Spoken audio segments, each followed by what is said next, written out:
Charles Robert Redford Jr. was born on August 18, 1936, in Santa Monica, California. His upbringing was far from glamorous. He came from a working-class family, with a father who was a milkman and later an accountant.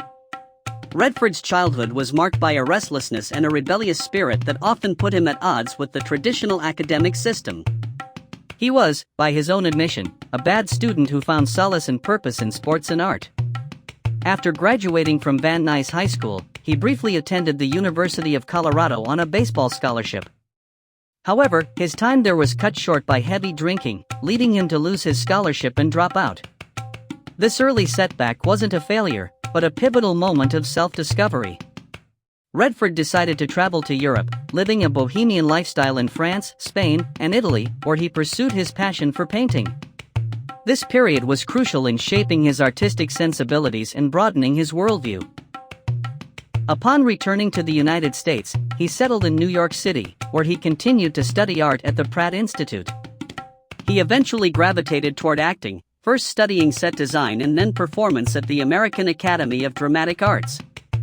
His raw talent and undeniable charm quickly landed him roles on Broadway and in television shows like Alfred Hitchcock Presents and The Twilight Zone. It was his breakout role in the Broadway play Barefoot in the Park that cemented his status as a promising young actor, a part he would later reprise on screen. The rise to stardom, Hollywood's golden boy. The late 1960s and 1970s marked the era when Robert Redford became a global superstar. He transitioned seamlessly from the stage and small screen to become one of Hollywood's most bankable leading men. His rise was not a sudden explosion but a steady, deliberate climb. He initially starred in films like War Hunt, 1962. But his career truly took off with a string of iconic roles that defined a generation of cinema. His collaboration with Paul Newman in the 1969 Western Butch Cassidy and the Sundance Kid was a game-changer. Redford's portrayal of the charming and quick-witted Sundance Kid, opposite Newman's Butch Cassidy, created one of the most beloved on-screen pairings in film history. The film's blend of action, humor, and a melancholic ending resonated deeply with audiences, earning Redford his nickname and securing his place in the pantheon of stars. The 1970s were his most prolific and celebrated decade as an actor. He starred in a succession of hits that showcased his versatility and range. In Jeremiah Johnson, 1972, he embodied the rugged American individualist, living in harmony with nature. He then delivered a powerful performance as a political consultant in The Candidate, 1972, a film that eerily captured the disillusionment of American politics. He reunited with Paul Newman for another smash hit, The Sting, 1973, a stylish con-man caper that won the Academy Award for Best Picture and earned Redford his first and only Oscar nomination for acting. Other seminal films from this period include The Way We Were, 1973, where he starred alongside Barbra Streisand in a classic romantic drama, and his portrayal of the title character in The Great Gatsby, 1974. Perhaps his most enduring and politically significant role was as journalist Bob Woodward in All the President's Men, 1976, which chronicled the Watergate scandal. The film became a cultural touchstone, highlighting the importance of investigative journalism and cementing Redford's image as a star with both charisma and substance. Behind the camera, a new chapter as director and producer. While his acting career was at its peak, Redford harbored a different ambition: to tell stories from behind the camera. He made his directorial debut with Ordinary People, 1980, a powerful and emotionally resonant family drama. The film, which explored the devastating effects of grief and trauma on a suburban family, was a critical triumph. It swept the Academy Awards, winning 4 Oscars, including Best Picture and a stunning win for Redford himself as Best Director.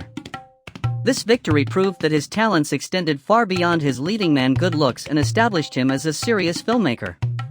Redford continued to direct a number of critically acclaimed films over the next 3 decades. The Milagro Beanfield War, 1988, was a fantastical comedy drama with a political conscience. He followed this with a personal and visually stunning project, A River Runs Through It, 1992, which told the story of his own family's struggles and their deep connection to fly fishing and the natural world. He directed and starred in Quiz Show, 1994, a brilliant exposé of the 1950s television quiz show scandals, which earned him a Best Director nomination. His work as a director consistently showcased a commitment to character-driven narratives, social commentary, and a deep appreciation for the American landscape.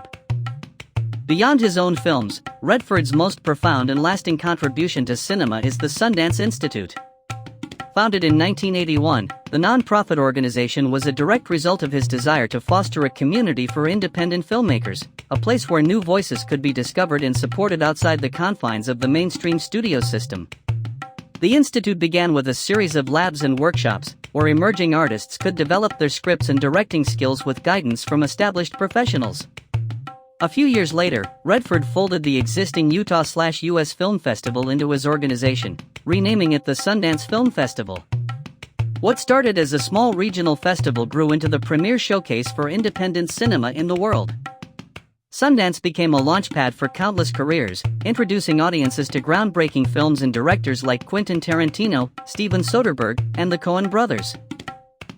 Redford's vision not only championed a new generation of filmmakers but also fundamentally reshaped the landscape of American cinema, proving that compelling, original stories could find an audience without a major studio budget.